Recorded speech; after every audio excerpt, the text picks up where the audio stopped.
Hey Julia, thank you so much for purchasing this video. It was awesome to look at your chart and research and read about certain things. You have a really interesting chart, and I could tell you what I see in it.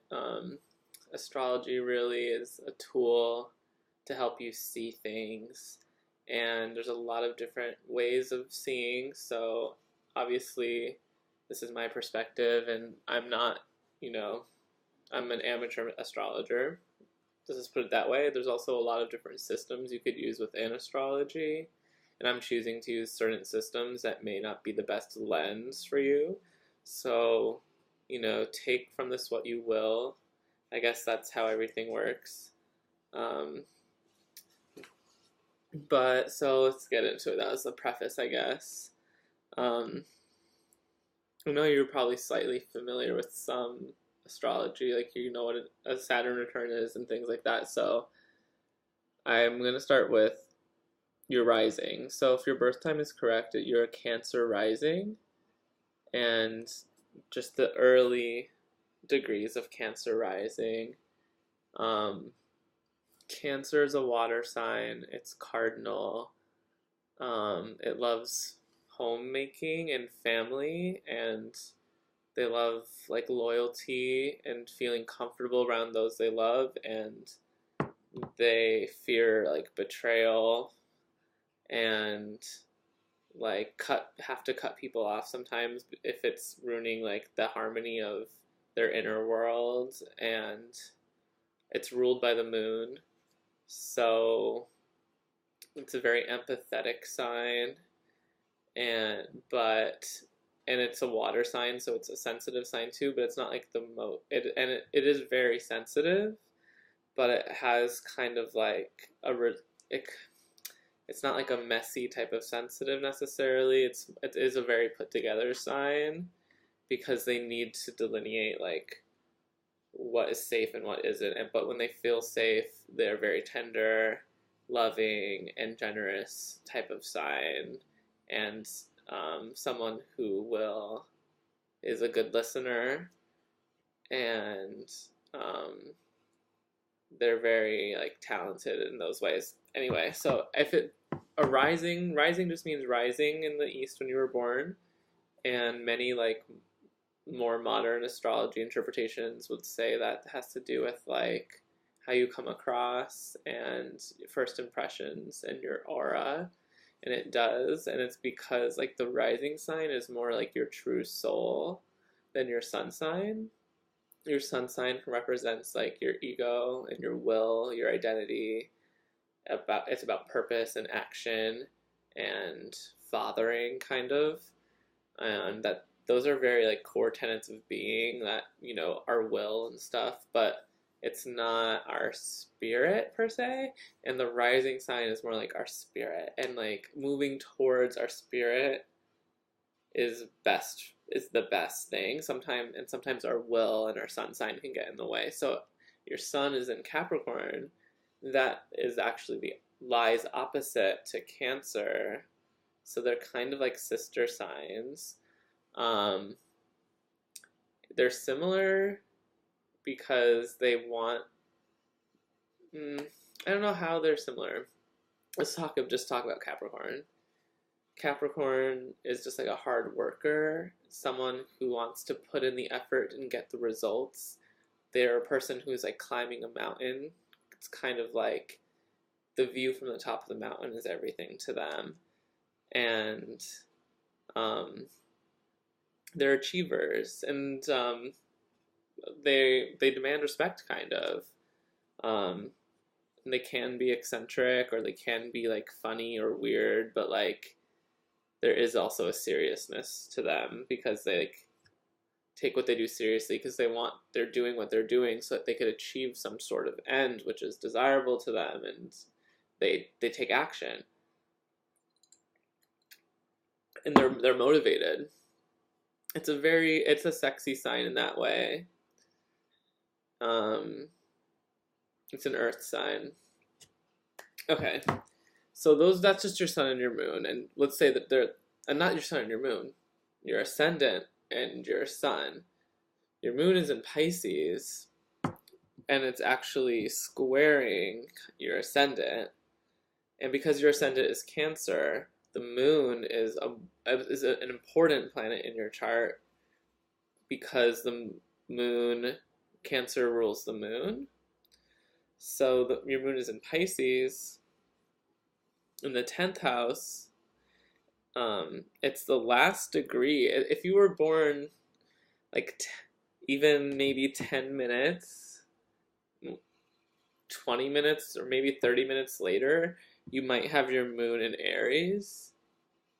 So that's really, I don't know, that's something like, I don't know what that means, so I won't elaborate.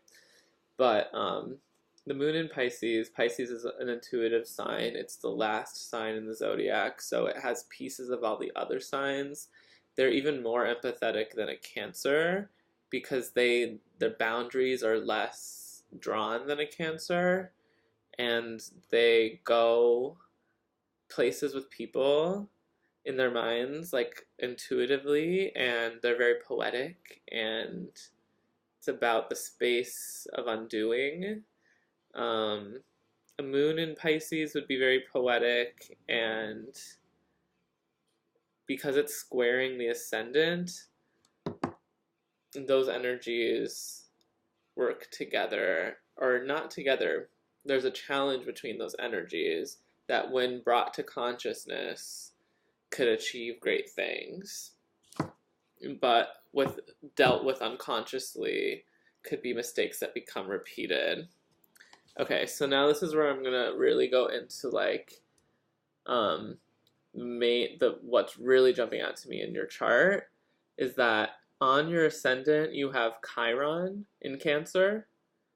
It's pretty much exactly conjunct your ascendant. They're 1 degree away from each other in the sky. So when you were born, Cancer was rising, and right there, so was Chiron. Like, it's literally like 1 degree under the horizon. So actually it didn't get into the sky yet, but it's like right here. And Chiron is the wounded healer. In mythology, he was a centaur, an immortal centaur who like was wounded by a cyclops and had to like live forever with this wound that he couldn't heal, even though he was a great healer, and like he as a centaur is like a healer to all these whatever around him, but like couldn't heal himself with this wound and had to live forever with it. So he like had to ask Zeus, I guess, to like make him not immortal so that he would die and not have to like live with the wound, I think. In like modern like interpretations of astrology, people say it's like a wound that you carry, kind of like a karmic wound, and that like you know it so well and can't do anything about it that when you see it in the world, you're able to like be supportive and like heal others with similar wounds or something like that. So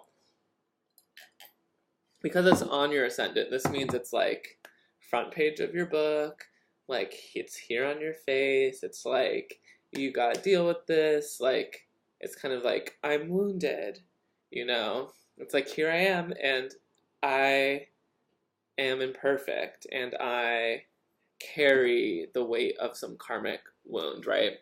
So in Cancer, I kind of described Cancer before, but Cancer is a sensitive, caring sign who doesn't like to be hurt by others and like wants to feel safe and like have an environment where they could like be themselves. And you have this directly opposite, your Venus and Uranus in Capricorn. So Chiron is 3 degrees Cancer, and almost exactly opposite at 2 degrees Capricorn, you have Venus and Uranus, and your Venus and your Uranus are exactly conjunct at 2 degrees Capricorn. So before I describe what Venus and Uranus conjunct in Capricorn means, I want to describe what an opposition means. And an opposition means like two energies on either side who can't really hear each other. And so it's kind of like one is shouting and then the other one shouts back, and like something gets lost between them because they're on opposite sides. It's more like a seesaw energy. It doesn't necessarily, it's not necessarily a productive energy always, and it connects these two energies in a way that need to be addressed, I guess, so that they could both do their things without, I don't know. That's as much as I'll say about that.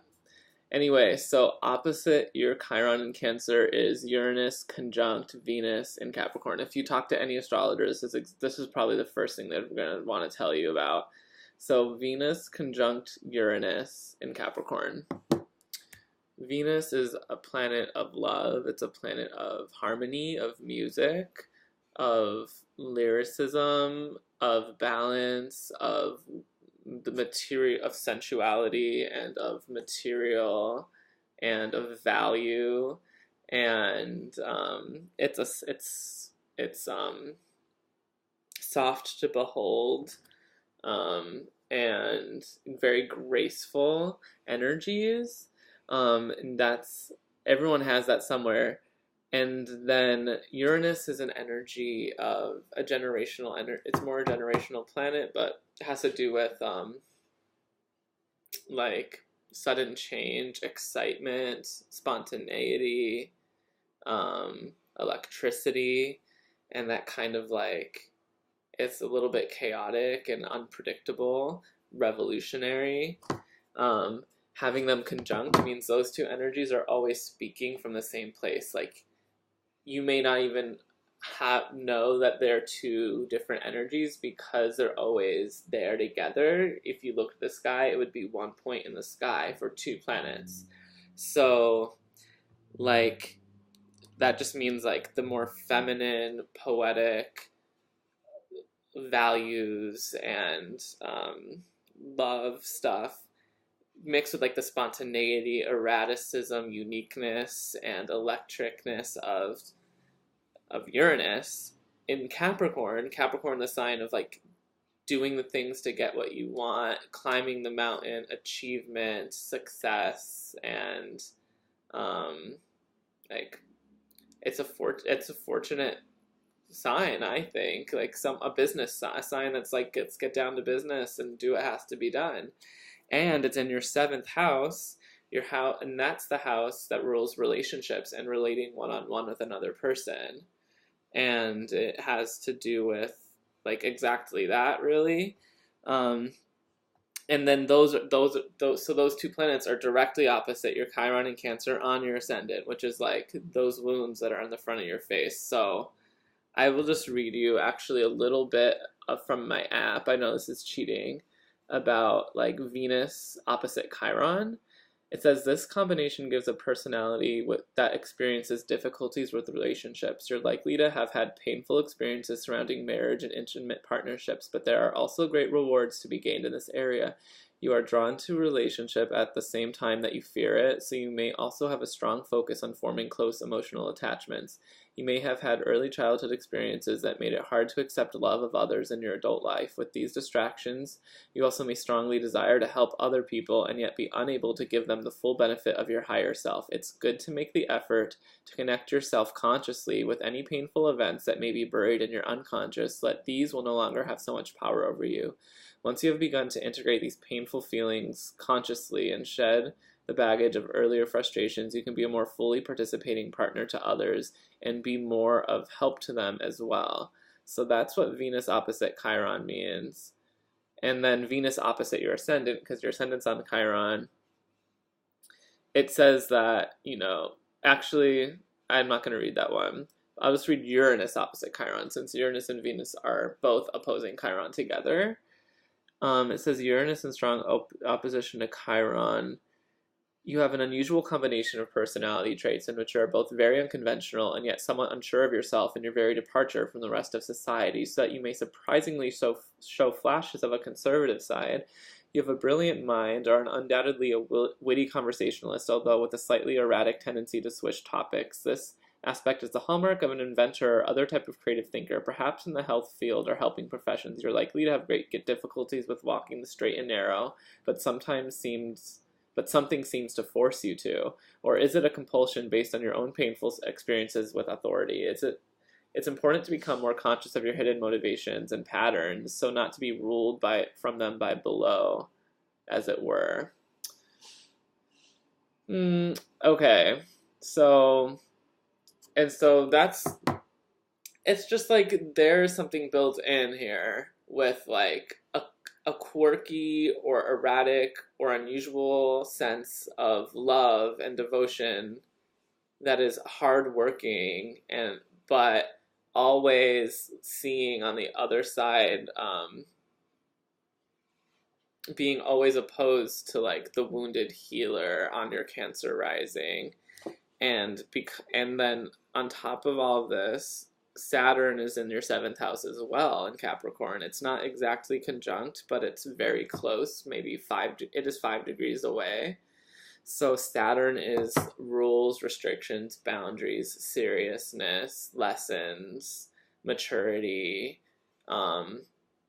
limitations, and it's ruled by Capricorn because Capricorn kind of loves saying like, this is how things are, this is where this ends and this starts, and I'm gonna do this and I'm gonna get that because here's the rules, and like I can, like, it's a lot, like, and it can seem negative, but it's actually like, here's what's limiting me, so here's what I can do, and I'm going to do what I can.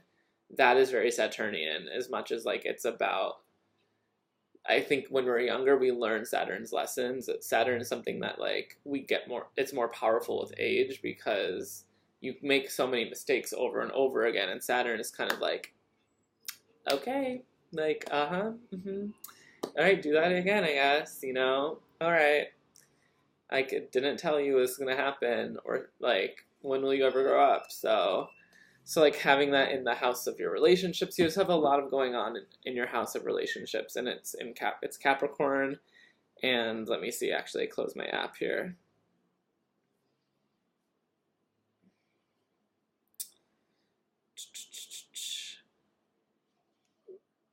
Yeah, and you also have Neptune there too. So Neptune is only 4 degrees away from your Saturn. Like they're not conjunct, but they're really close still. So you could say all 4 of these planets are conjunct, kind of, which are Uranus, Venus, Saturn, and Neptune.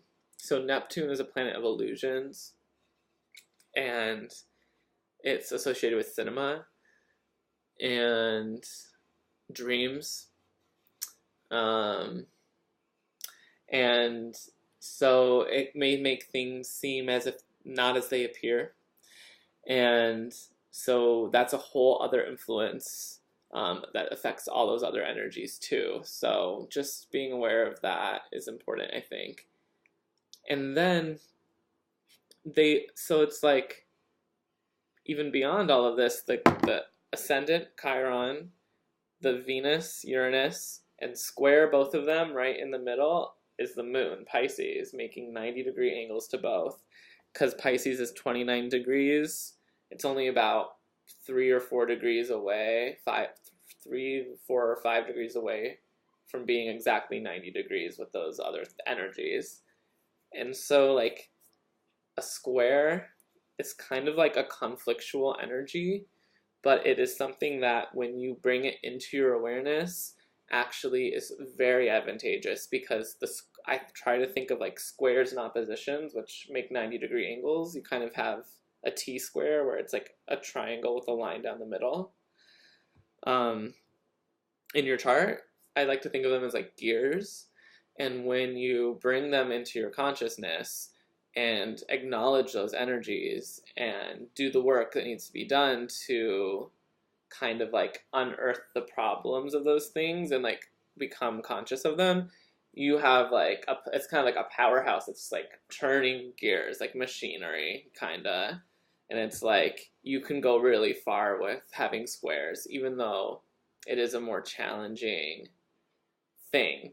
Like when two planets make a 60-degree angle, it's called a trine, and it's something that you don't even ever really have to work on. You just have it. It's like the gifts of your giftedness, but and it's not something that you may not ever have to think about really. But like bringing the squares into your consciousness, as I think could be really beneficial. So it's just like the moon squaring the ascendant and the moon squaring the other stuff there, and I think that could indicate wounded relationship problems again, obviously like attachment problems and relationships gone astray. And there's like maybe, so when it says moon square Venus, it says it gives you a somewhat difficult personality. You are artistically gifted, but maybe hard to live with. You you may encounter sadness in your life as a result of close personal relationships that go astray. And you may spend your money unwisely and need to cultivate value. That's interesting. Yeah. It's just like the moon, the ascendant, Chiron, Venus, and Uranus, really important planets for you. They're all making aspects to each other and sharing energies. And it has to do with like, because the moon is like your intuitive side and your emotional body. It's how you reflect on things. It's in the 10th house, which is your most public house, because it's the one that's on the top, and it has to do with career and stuff. And you have the Capricorn stuff, which has to do, it relates, and it's also 90 degrees away, like Cancer, Pisces, Capricorn, 10th house, 7th house, like relationship healer, talk, something to do with like talking things out. You just have a lot of work to do. And like beyond all that, the moon is opposite dark moon, Lilith, in Virgo. So it kind of makes like the moon, and dark moon Virgo is kind of like the goddess energy, like banished goddess worship, where it's like before agriculture, like societies were all goddess worshippers, and there was like societies of like sharing more, and like the like deity was thought of as like what gives life, and the earth was like thought of as a deity, and goddess worship was like huge before, like, you know, whatever modern civilization, like, you know, that obvious, I think. And like the dark moon Lilith, I think, just represents like the banished like goddess kind of, and it being opposing your moon in Pisces, I don't know, that just seems like just another kind of significant thing. I'm just gonna go through a bunch of like smaller things now. I kind of like did the best I can saying about the big thing in your chart.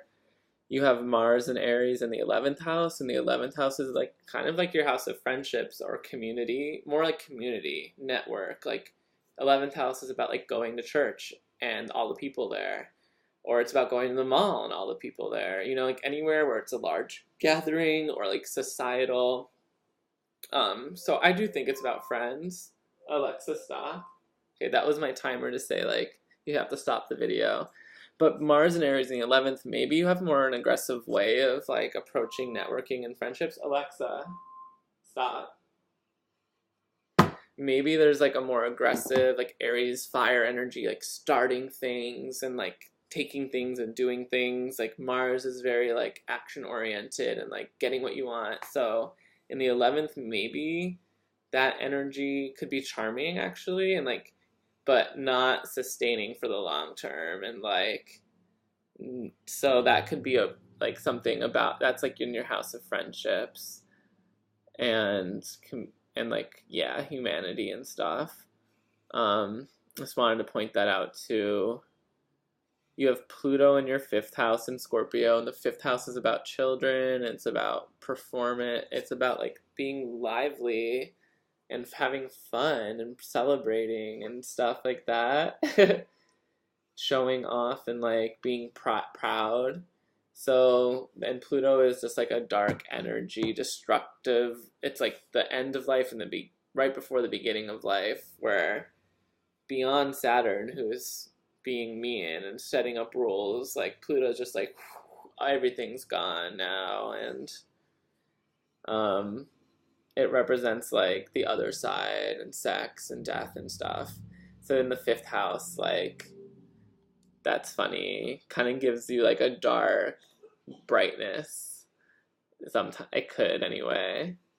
And you have Mercury in Aquarius, which I didn't mention in the eighth house. It just means like when you might come across really knowledgeable when you're communicating, and like that's basically what it means. Like Aquarius is super knowledgeable and like could be stubborn because they're like, I actually know about this. And but I think that's a good placement because it means you have the potential to like get across a lot of ideas that are like make sense and could be like Aquarius is also humanitarian. All right, so a million things could be said, and like I'm sure there's like specific places where you wanted more information or I didn't give it, and I could do a deeper dive into any of those things. Or I think if you went to any astrologer, they would start talking about those things. And I like wish, I mean, this is maybe the third video I did, so I'm trying to get better at doing this, but I did the best I did. I definitely think I did $19.99 worth, so I have to stop because I went to work all day and now I'm tired, and I'm like, sometimes I'm rambling. I'm just not, it's 9 p.m. now, but okay, so I'm ending the video. Thank you so much again. Sorry for anything I said. No, I'm not sorry. I just said what I said. Like, it doesn't have to do with you, but it does have to do with like your situation, and maybe I didn't, some things that probably aren't the most accurate, but it's fine. I do think I did give you a good gist and like some points that you could Google or focus on, or if you went to another astrologer, you could ask about, because yeah, there's just something like pretty striking about like the closeness of those angles and like the specific planets and the houses that they're in. Okay,